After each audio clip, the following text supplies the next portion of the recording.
तो hello everyone friends, कैसे हो आप सब लोग। आप सबका स्वागत है हमारे चैनल सक्सेस मास्टर पे। तो आज हम लेके आए हमारे स्टैंडर्ड टेंथ हमारे साइंस वन का chapter number 1 periodic classification of element. हम जो हमारा चैप्टर नंबर 2 है, तो इसका आज हम लेक्चर नंबर 1 देखने वाले। ओके, तो चलो वीडियो स्टार्ट करते हैं। ओके, तो सबसे पहले हम देखेंगे क्लासिफिकेशन ऑफ एलिमेंट का क्लासिफिकेशन कैसे हुआ था। ओके, तो आज today 118 elements are known to the scientific world. यहाँ पे वर्ल्ड है। आज दुनिया में 118 एलिमेंट्स मौजूद है। ओके, और अराउंड 1800 ईयर्स 1800 साल पहले अर्थ पर सिर्फ 30 एलिमेंट्स थे। ओके, सिर्फ 30 एलिमेंट्स थे। पहले कितने थे? 30 एलिमेंट्स। और वो 30 से आज कितने हैं? आज है 118 एलिमेंट्स है इस अर्थ पे। पहले कितने थे? 1800 ईयर्स पहले 30 और आज है 118। ओके, तो आगे देखते हैं। मोर number of elements way discover in the course of time. इससे टाइम आगे आगे बढ़ा, वैसे ऑल एलिमेंट्स और एलिमेंट्स डिस्कवर हुए और इसे 30 में ऐड होते गए, तो वो आज कितने बन गए हैं? 180। Okay, more and more information about properties of this elements was gather. In elements के बारे में जो भी प्रॉपर्टी, वो इंफॉर्मेशन है, वो साइंटिस्ट इकट्ठा कर रहे हैं। ओके, और वो प्रोसेस अभी भी जारी है। ओके, तो और एलिमेंट्स ढूंढने का वो ट्राई कर रहे हैं। ओके, तो ये क्लासिफिकेशन ऑफ एलिमेंट आपको समझ गया होगा। तो एक थ्योरी है जिसका नाम है डोबेरेनर ट्रायड। ये एक साइंटिस्ट ने बनाई थी, तो उसे पढ़ते हैं अब। ये 2024 में पूछी गई थी। 2024 के साइंस वन के बोर्ड एग्जाम में पूछी गई थी। ओके, तो ये इम्पोर्टेंट है, ध्यान दो। डोबेरेनर ट्रायड इन 1870 में a German scientist Dobereiner suggested that properties of elements are related to their atomic masses. In 1870 में हमारा एक जर्मन साइंटिस्ट था जिसका नाम था डोबेरेनर। उसने ये सजेस्ट किया कि हमारे जो प्रॉपर्टीज एलिमेंट्स के, वो एटॉमिक मास से रिलेटेड है। Okay, he made groups of 3 elements each having similar chemical properties are called them triads. उसने ऐसे हमारे 3 एलिमेंट्स को लिया जिसके जो केमिकल प्रॉपर्टीज है वो सेम है, और उससे उन्होंने क्या नाम दिया? ट्राइड्स। तो फॉर एग्जांपल यहाँ पर 3 लड़के हैं, राम, यहाँ पर राहुल और यहाँ पर श्याम लिखते हैं। राम, राहुल, श्याम, ये तीनों को आइसक्रीम खाना पसंद है, तो मैं इन तीनों को एक ग्रुप में डाल दूंगा। उसे क्या नाम दे दूंगा? ट्राइड। ओके, तो ये आपको समझ गया होगा इस एग्जांपल से। ओके, तो इसे बोलते हैं ट्राइड। ट्राइड की डेफिनेशन याद कर लेना। Okay, groups of 3 elements each having similar chemical properties are called triads. Okay, आगे देखते हैं। He arrange the 3 elements in a triad. उसने तीनों एलिमेंट्स को increasing order of atomic mass से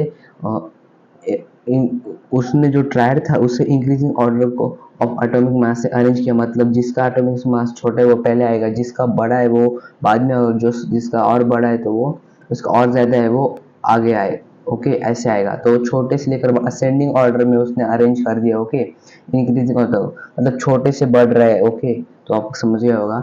and showed that the atomic mass of the middle element was approximately equal to the mean of the atomic mass of other 2 element. और उसने ये देखा कि हमारे जो मिडल एलिमेंट मतलब बी है, उसका जो एटॉमिक मास है वो इक्वल है हमारे फर्स्ट और थर्ड हमारे एलिमेंट के मीन से। मीन मतलब a plus C upon 2।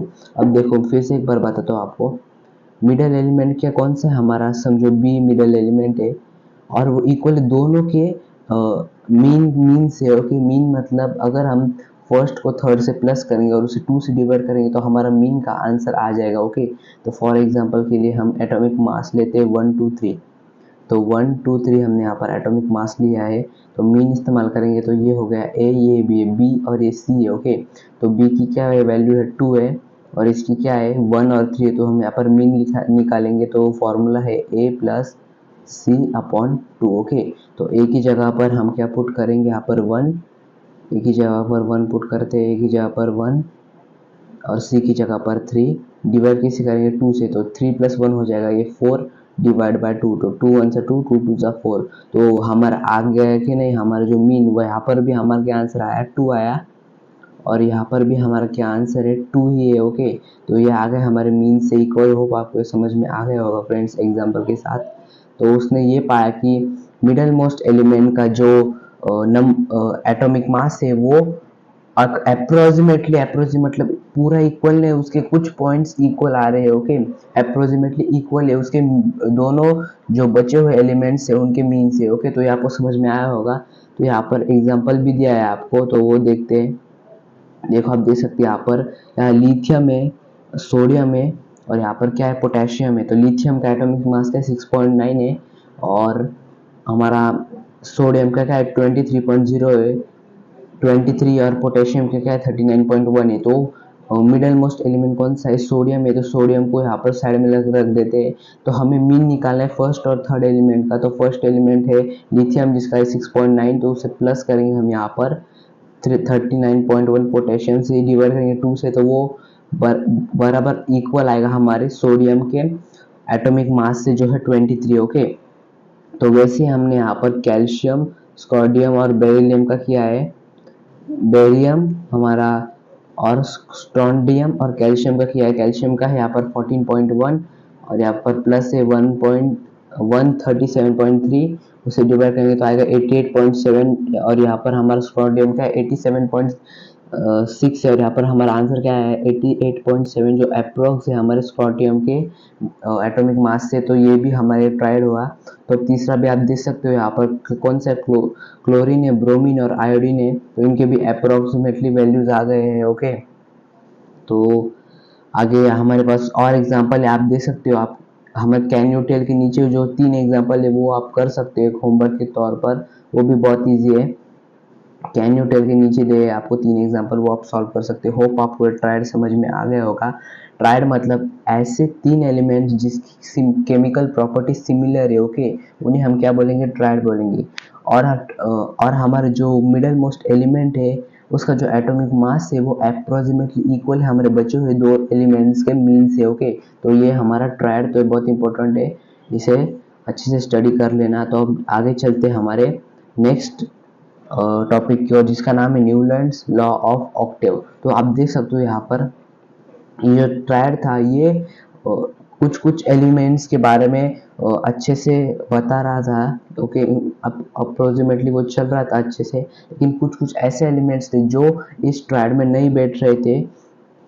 Okay, उनका अलग ही वैल्यू आ रहा था, उनके मीन के जैसा वैल्यू नहीं आ गया, इसलिए हमारा जो ट्रायड था वो डिस्प्रूव हो गया था। ओके, उसका रीजन आप पढ़ सकते हो वहाँ पर टेक्स्ट बुक में। ओके, तो यहाँ पर मैंने मिनिमम इंफॉर्मेशन दी है आपको।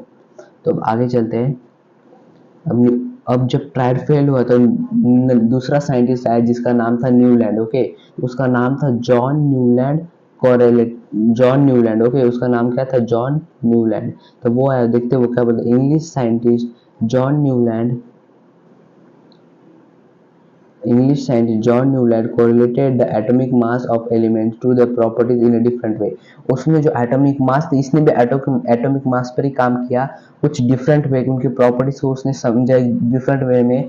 और ईयर 1866 ट्रायड कब आया था हमारा, 1817 को आया था, और ये हमारा न्यूलैंड ऑफ ऑक्टेव कब आया, 1866 को। ओके, न्यूलैंड ने क्या किया, Newland arrange the elements known at that time. उस वक्त जितने एलिमेंट उसको मालूम थे उसने उसको उस एलिमेंट्स को increasing order of atomic mass से अरेंज किया। जैसे हमारे डॉबेरेल ने किया था, हमारे ट्रायड को इंक्रीजिंग ऑर्डर में किया। तो इसके पास जितने भी एलिमेंट्स उस वक्त थे उसने उन सारे एलिमेंट्स को इंक्रीजिंग ऑर्डर में अरेंज कर दिया। ओके, उसने सबसे पहले लाइटेस्ट वेट एलिमेंट हाइड्रोजन को सबसे पहले लिया और उसे खत्म किया थोरियम के साथ। ओके, उसका टेबल में उसने सबसे पहले हमारे हाइड्रोजन को रखा और थोरियम से एंड कर दिया। ओके, उसके बाद आगे देखते हैं, he found that every eighth element had properties similar to the first element. Okay, for example sodium is 8 element with lithium and both have similar properties। उसने उस अपने टेबल में ये पाया कि हमारे जो फर्स्ट एलिमेंट थे, देखो एक मिनट।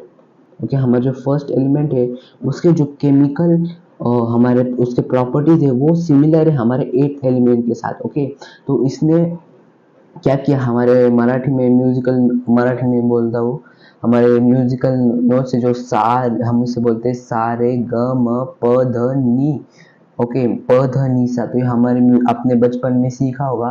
तो सारे ग म प ध नि के बाद फिर से सा आता है, तो उसने इसे इस म्यूजिकल नोट से कंपेयर किया और अपने टेबल में उसे नाम दिया। और ये दो रा मी वो उसके लैंग्वेज में यहाँ पर है, और ये हमारे इंडियन लैंग्वेज के 7 स्वर है। ओके, तो इसे हम स्वर 7 स्वर बोलते हैं, 7 स्वर आपने सुना होगा। ओके, तो उसने ये पाया कि जो हमारी प्रॉपर्टीज हमारे फर्स्ट एलिमेंट की वो सिमिलर है हमारे 8 एलिमेंट के प्रॉपर्टीज थे। ओके, आप देख सकते हो यहाँ पे सोडियम हमारा यहाँ पर जो सोडियम है मतलब Na है, उसके जो प्रॉपर्टीज है वो सिमिलर है हमारे 8 मतलब लिथियम के साथ। लिथियम के प्रॉपर्टी के साथ उसके हमारे जो ये है वो सिमिलर है प्रॉपर्टीज। ओके, तो ये उसने पाया, ये थे हमारा Newton law of Octave. Octave मतलब 8 एलिमेंट्स का ग्रुप। ओके, तो ये हमारा ऑक्टेव। तो आगे इसके बारे में और इन्फॉर्मेशन आप देख सकते हो, ये टेबल आप अच्छे से देख सकते हो, इसमें आपको इन्फॉर्मेशन दी है। ओके, तो आगे देखते हैं। Newland fitted all known elements in a table 7/8 that is 56 boxes. उसने 56 बॉक्सेस का एक टेबल बनाया। ओके, और उसमें और इसका जो लॉ था जिसका नाम था न्यूलैंड लॉ ऑफ ऑक्टेव, ये सिर्फ कैल्शियम तक एप्लीकेबल था। मतलब जहाँ कैल्शियम तक वो हमारे यूज है। मतलब जब जब कैल्शियम आने से पहले वाले जो एलिमेंट्स थे उनके फर्स्ट एलिमेंट के प्रॉपर्टीज 8 एलिमेंट से मिल रहे थे, लेकिन कैल्शियम के बाद के जो एलिमेंट्स थे उनके फर्स्ट एलिमेंट और 8 एलिमेंट की प्रॉपर्टीज मैच नहीं हो रही थी। ओके, तो एक कहाँ तक एप्लीकेबल था, सिर्फ कैल्शियम तक। ये इंपॉर्टेंट, यह ध्यान रखना, आपको पूछा सकता है। At which element the Newland law of octet was applicable. तो आप क्या बोल सकते हो, calcium. Okay, calcium for example यहाँ पर क्या है, cobalt and nickel and ClLa। Moreover he placed some elements with different properties under same note। Newland ने क्या किया, वो कंफ्यूज हो गया था, इसलिए उसने हमारे अलग जो एलिमेंट्स थे उन्हें एक ही हमारे टेबल में एक ही बॉक्स में डाल दिया था। ओके, क्योंकि इनकी दोनों की भी प्रॉपर्टीज अलग थी, तो वो कंफ्यूज हो गया था और इसलिए उसने दोनों एलिमेंट्स को साथ में डाल दिया यहाँ पर। ओके, तो अब आगे देखते हैं। Okay, Newland placed metals cobalt and nickel under the do along the halogen. उसने क्या किया, कोबाल्ट और हमारे जो निकल थे, कोबाल्ट एंड निकल, उसने उसे हैलोजन के ग्रुप में रख दिया। Wire Fe having similarity with cobalt and निकल। हमारा जो Fe मतलब आयन था उसके उसके जो प्रॉपर्टीज थे वो कोबाल्ट और निकल से सिमिलर थे। ओके, लेकिन Fe को कोबाल्ट और निकल से दूर रखा गया था। ओके, अब away from the along with the non metals. हमारे फिर से एक बार अच्छे से समझाता हूँ, आपको शायद आप कंफ्यूज हो रहे होंगे, तो फिर से आपको बताओ। हमारा जो कोबाल्ट और निकल जो हमारे मेटल्स है, कोबाल्ट और निकल, उसे न्यूलैंड ने एक ही टेबल में बॉक्स में रख दिया था। और जो Fe है मतलब आयन, उसके जो प्रॉपर्टीज है वो सिमिलर थे हमारे कोबाल्ट और निकल मेटल से। ओके, तो लेकिन Fe को कोबाल्ट और निकल के साथ रखने की बजाय हमारे न्यूलैंड ने किसके साथ रख दिया था, हमारे ऑक्सीजन और सल्फर के साथ। ओके, O और S के साथ उसे पुट कर दिया था जो नॉन मेटल थे। तो एक मेटल को किसके साथ पुट कर दिया था, नॉन मेटल से, तो ये था उसका एक डीमेरिट। उसके ओके, तो इसकी वजह से हमारा न्यूटन लॉ ऑफ ऑक्टेव भी डिस्प्रूव्ड हो गया था। ओके, तो ये भी हमारे जो पीपल है उन्होंने एक्सेप्ट नहीं किया, तो ये भी डोबल ट्रायड की तरफ फेल हो गया। ओके, तो आज हमने दो लॉज देखे, एक ट्रायड और एक लॉ ऑफ ऑक्टेव। ओके, तो अब नेक्स्ट लेक्चर में मेंडलीफ पीरियोडिक टेबल और मॉडर्न पीरियोडिक टेबल के बारे में स्टडी करने वाले। ओके, तो होप आपको आज का वीडियो पसंद आया होगा। तो इस लेक्चर नंबर 1 मैंने मैक्सिमम आपको इन्फॉर्मेशन देने का ट्राई किया है। ओके, तो अच्छे से इसे स्टडी करना, अपने टेक्स्ट बुक को रीड करना, आपको और अच्छे से समझ में आ जाएगा। ओके, तो होप आपको आज का वीडियो पसंद आया होगा। तो अगर आपको आज का वीडियो पसंद आए तो इस वीडियो को लाइक कीजिए, अपने फ्रेंड्स और फैमिली में शेयर कीजिए और हमारे चैनल सक्सेस मास्टर को सब्सक्राइब कीजिए। तो मिलेंगे नेक्स्ट वीडियो में नेक्स्ट लेक्चर के साथ, तब तक के लिए बाय फ्रेंड।